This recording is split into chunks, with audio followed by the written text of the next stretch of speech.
Guys, regardless of our differences, regardless of what has happened in the past, I think it's the time for us to strengthen our own house, because if we cannot build our house, then we're not really leading our house.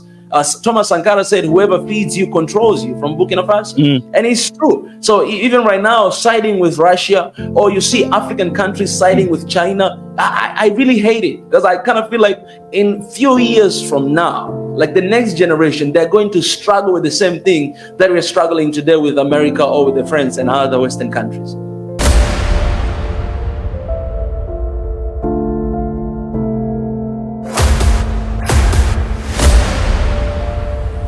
This is the journey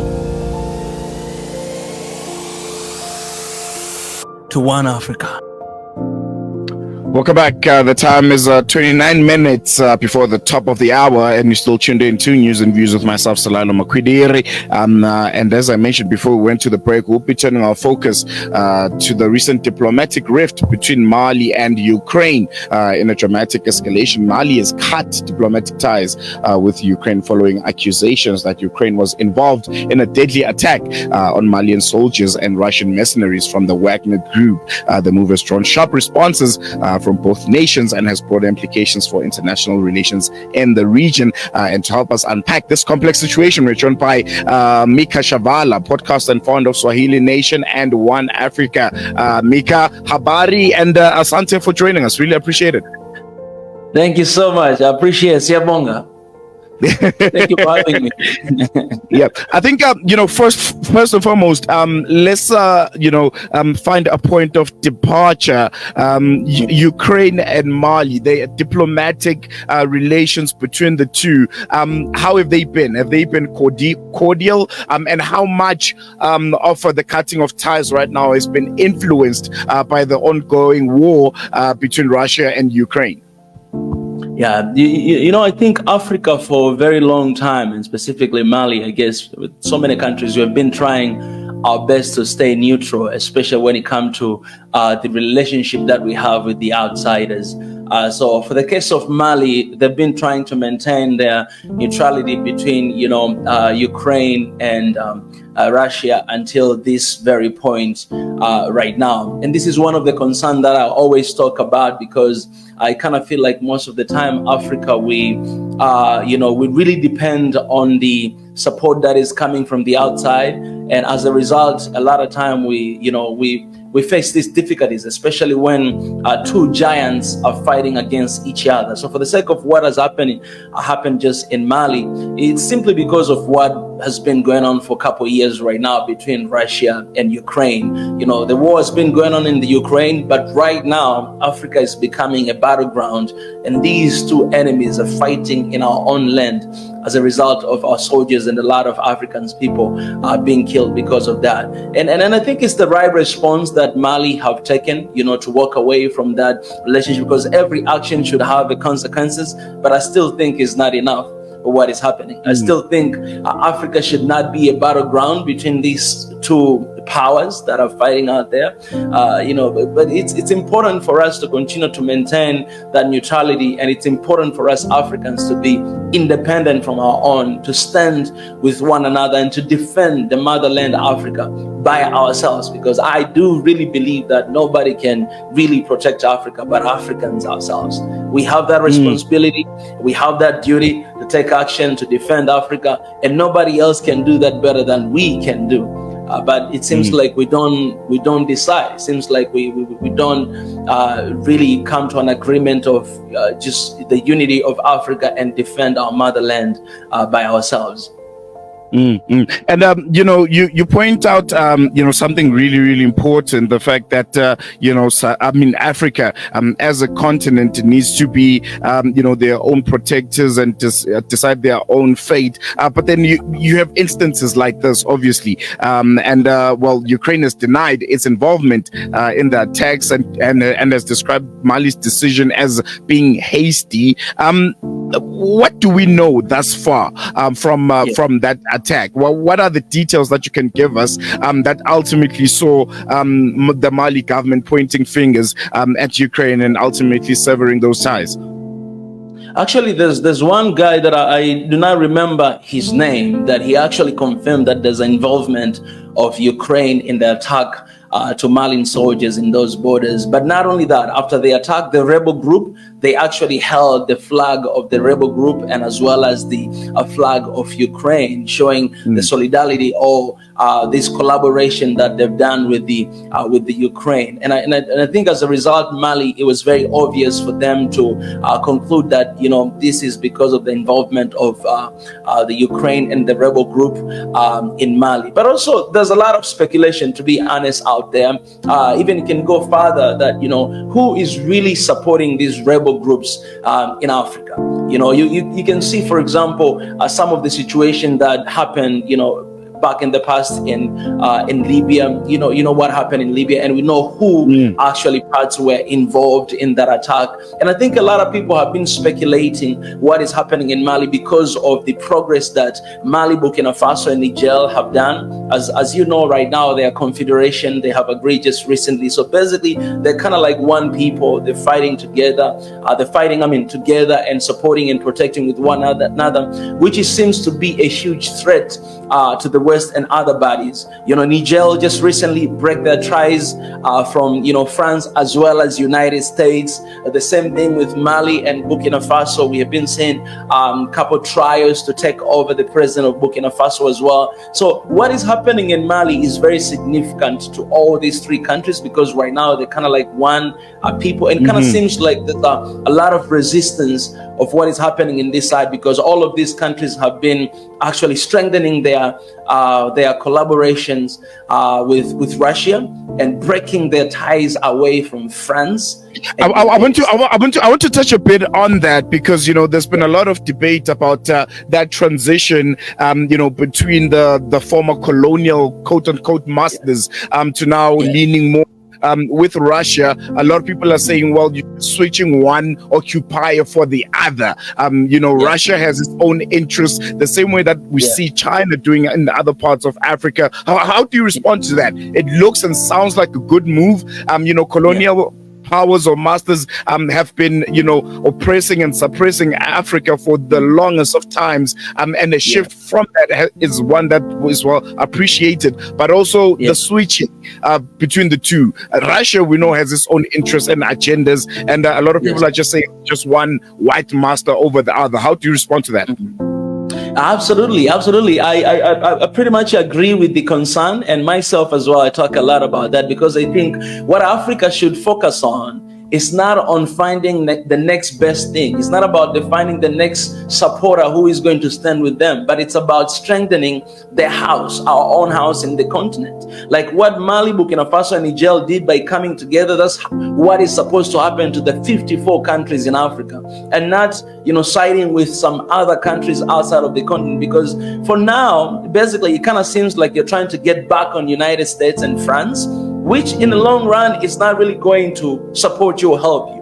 What we have to understand is that nobody cares about Africa, or nobody will protect Africa like Africa we do. I mean, we can. So we must learn, and we must understand that we are the one that we are responsible with our own house, to build our own house, to come together as one people, as Africans, and to defend this continent. But also I understand why they are doing that, because when you look at the western side of Africa, this is you know, Mali, Burkina Faso, and Niger, they break their ties with ECOWAS, because they clearly saw that ECOWAS, it was not siding with them. It was actually there working for the West. And we see a lot of complaints, we see a lot of accusations, even with our own organization, African Union, because there's a lot of things that we have been wanting them to happen. You can talk about a single passport, you can talk about free borders. These things haven't been happening for the past 60 years, and we're wondering that, okay, if you're not really working for us, who are you working for? You can see the budgets of this organization. A huge part of these budgets are being funded and supported by European Union or other Western countries. So you can clearly see that these organizations that we have, sometimes they're not really there for the interests of the people of Africa. So you see Mali, Burkina Faso, and Niger, they're trying to find their own ties. They're trying to break away from this. At the same time, they're fighting with other African organizations like ECOWAS. The last African Union summit, Niger, Burkina Faso, and Mali, they were not invited, simply because of the coup that happened in these countries. So you could clearly see that, from their perspective, they kind of feel like, why are we being isolated? Why are we being separated? We are trying to fight for the sovereignty of our country and our people, but they look at us as an enemies, and as a result, they're running away to the Russia and everything. And I can admit, brother, like, this is the issue and problem that we have had in Africa for so long time. I think it's the time for Africa to sit down and to really figure out like what we really want for ourselves. And I think the only way forward is one Africa, and what we're working for is that, guys, regardless of our differences, regardless of what has happened in the past, I think it's the time for us to strengthening our own house, because if we cannot build our house, then we're not really leading our house. As Thomas Sankara said, whoever feeds you controls you, from Burkina Faso. And it's true. So even right now, siding with Russia, or you see African countries siding with China, I really hate it, because I kind of feel like in few years from now, like the next generation, they're going to struggle with the same thing that we're struggling today with America or with the France and other Western countries. Before I let you go, I want to touch a bit on that withdrawal from the Economic Community of West African States by Mali. Is this a decision that has been received well on the ground by the people of Mali? I mean, we've seen the collaboration, between Senegal and Mali, and is that a priority over what one would consider a bigger economic bloc that has countries which are also very, very big and have a lot of influence, and traditionally you'd want to be a part of that bloc rather than isolating yourself within the region? Yeah, to be honest, brother, I mean, when I look at that situation, any relationship must have must benefit, what I'm saying? Like, you must get something out of it as much as it gives something to them.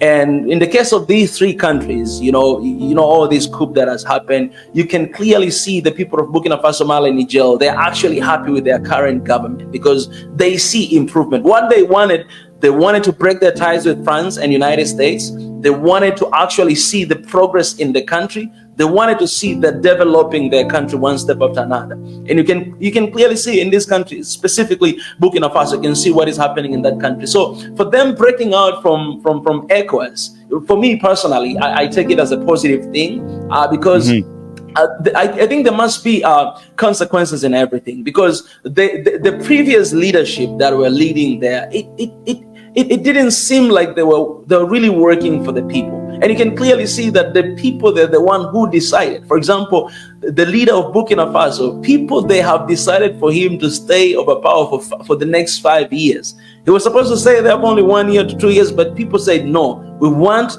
Ibrahim Traore for the next 5 years. And I think it's the time we see the same thing happening in Africa right now. You can see what is happening in Kenya. You can see what is happening in Nigeria. Like, you can see what is happening. There's this arising of young people who want for the best of their continent, their countries, and the next generation. Oh, what happened in Senegal as well. So I think this is the big wake-up call, especially for these organizations, because if we cannot start funding ourselves, these organizations, if we cannot stop funding and giving our own money to them, then they're not really going to work for us. Because I mean, if I give you money, basically I'm going to determine which direction you're going to go, what you're going to do. You don't have your own decision. At the time, you remember at the time when Mali and these three countries were breaking their ties with France, ECOWAS was actually supporting France against Mali. They were actually imposing sanctions on Mali and Niger and Burkina Faso. So how are we getting here? We got used to Western countries imposing sanction on us, but now we African, we're imposing sanction against each other instead of finding a proper solution to whatever that is happening in our country. And I think the most important thing is it's about what the people want, African people want. It's no longer about what the leaders want or what these organizations want. No, what the people want. And if we do what the people want, I'm pretty sure that we're not going to be in the mess that we are right now. All right, we're going to leave it there. Mika, thank you so much for giving us your time and unpacking the situation for us out in Mali. Kwaheri and Asante. Thank you for having me. Appreciate it. There you go. ago. That was Mika giving us kind of a lowdown on the recent diplomatic rift between Mali and Ukraine, where in a dramatic escalation, Mali has cut diplomatic ties with Ukraine following accusations that Ukraine was involved in a deadly attack on Malian soldiers and Russian mercenaries. And I think, Mika, they're making a really, really good point. The fact that you now have foreign wars being fought on African soil, and Africa now having to choose sides between these two quote-unquote new ambitious colonial master wannabe. They're seeing that there's a shift on the continent, and China and Russia now want to also grab the pie. We don't know what their intentions are, but it seems like the leaders of the continent, they want to change one master over the other. And one thing that I think he also mentioned is that there's a wave.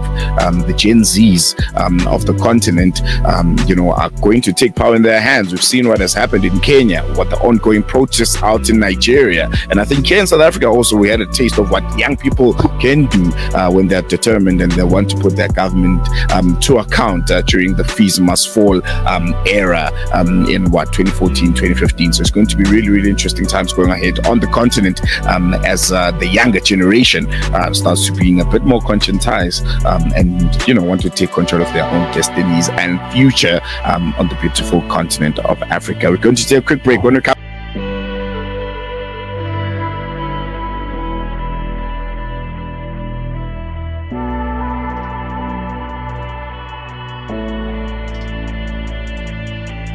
you.